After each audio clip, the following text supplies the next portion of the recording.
You spent money on fertilizer last spring, and the spring before that, and the spring before that, and every single time, same story.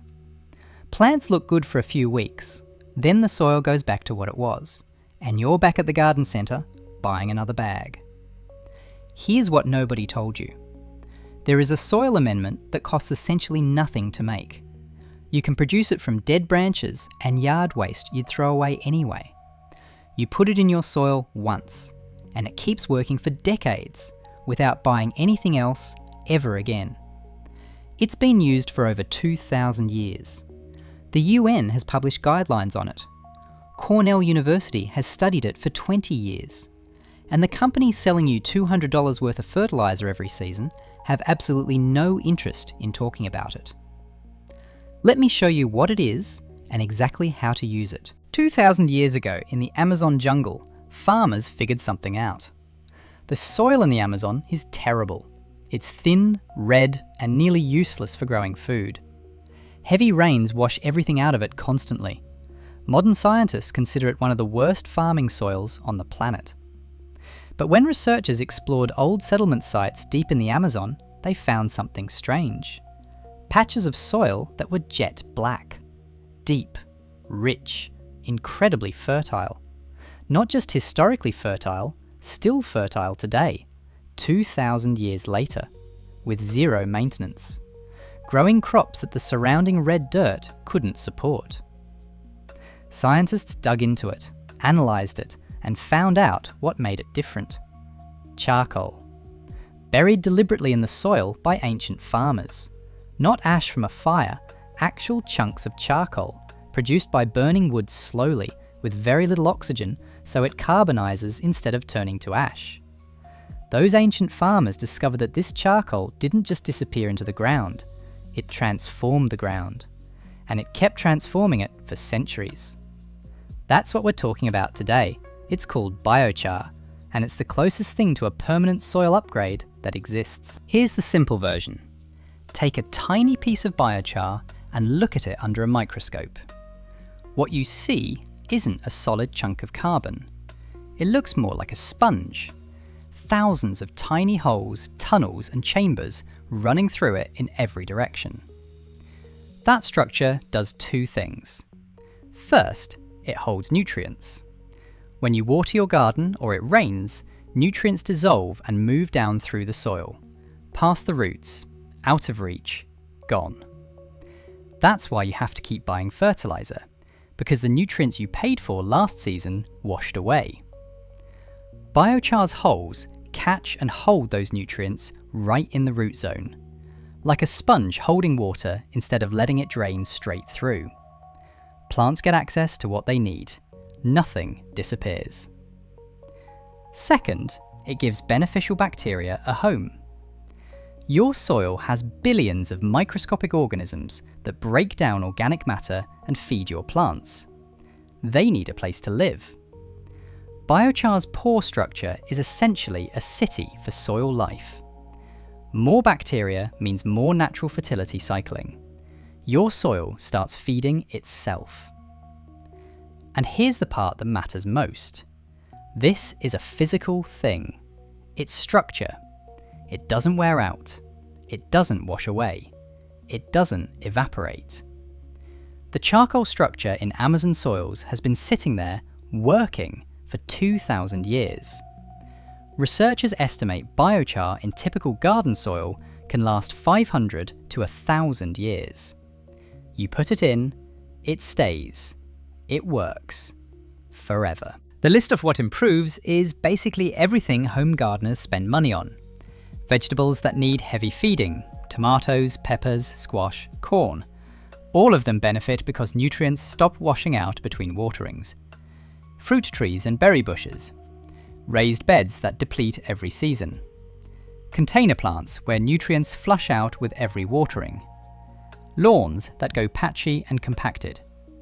Compost piles where nitrogen disappears as gas before it ever reaches the soil.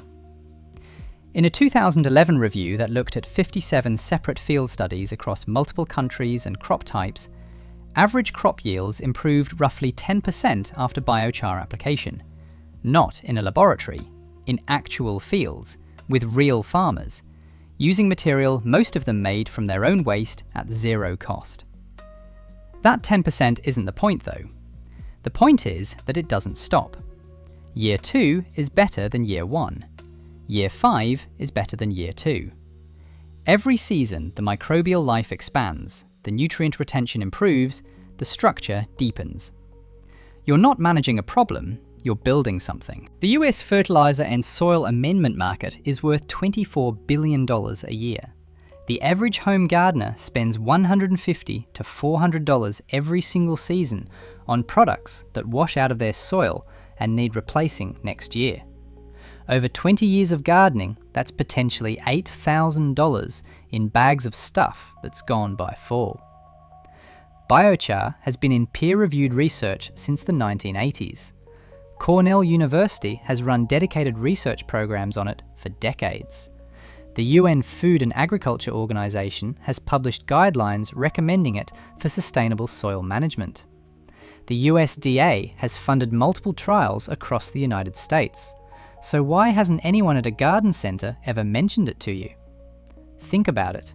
A product you make once from free yard waste and put in your soil once, and then never need to replace, is the opposite of a business model.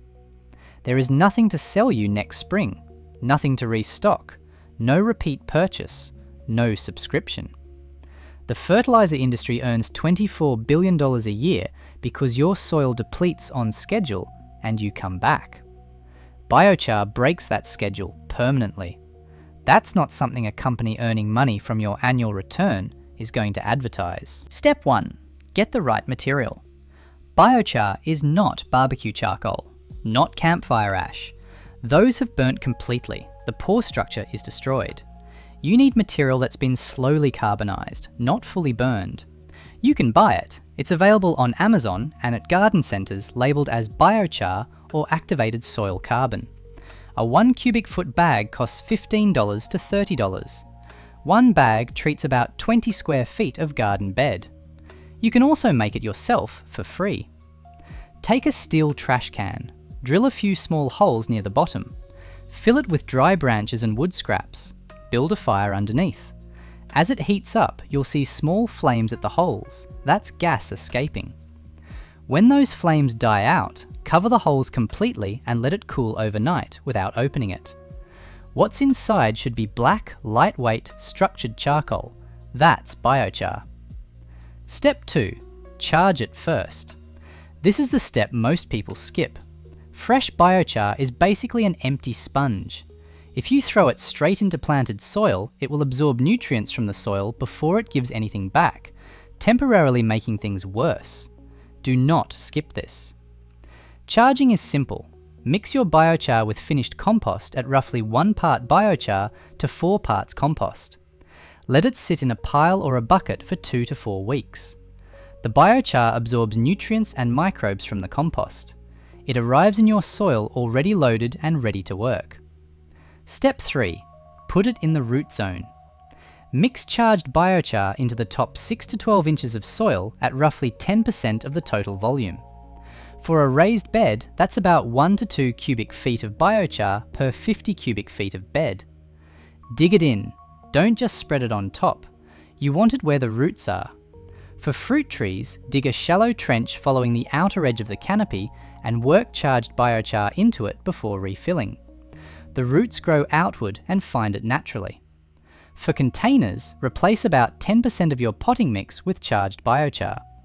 Every watering, instead of nutrients flushing straight out the drainage holes, they get caught and held for the roots. One honest thing you need to know. Biochar is not fast. It's not like liquid fertilizer that turns leaves green in 2 weeks. In the first season, especially in already healthy soil, you might not notice dramatic change. The benefits build. Season 2, you start seeing the difference.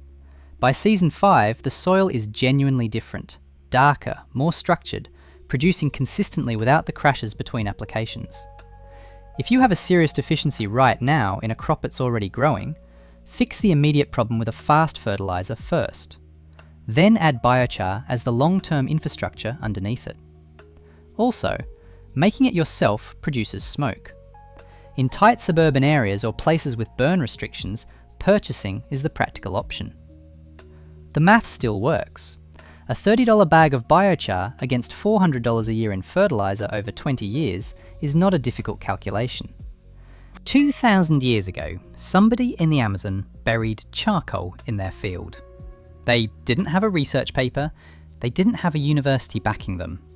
They watched what happened to the soil. Season after season, generation after generation. And those patches of black earth outlasted the civilization that created them by 2 millennia. Cornell has studied it. The UN has published guidelines on it. Dozens of field studies across 5 continents have measured it. The peer-reviewed case for biochar is older than most of the companies selling you annual fertilizer subscriptions. And last spring, someone on your street paid $200 for a bag of something that washed below their roots by August.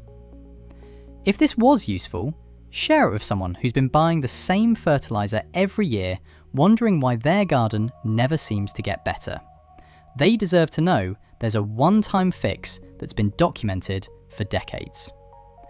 This channel finds the things that got buried. Subscribe if that's worth something to you. See you in the next one.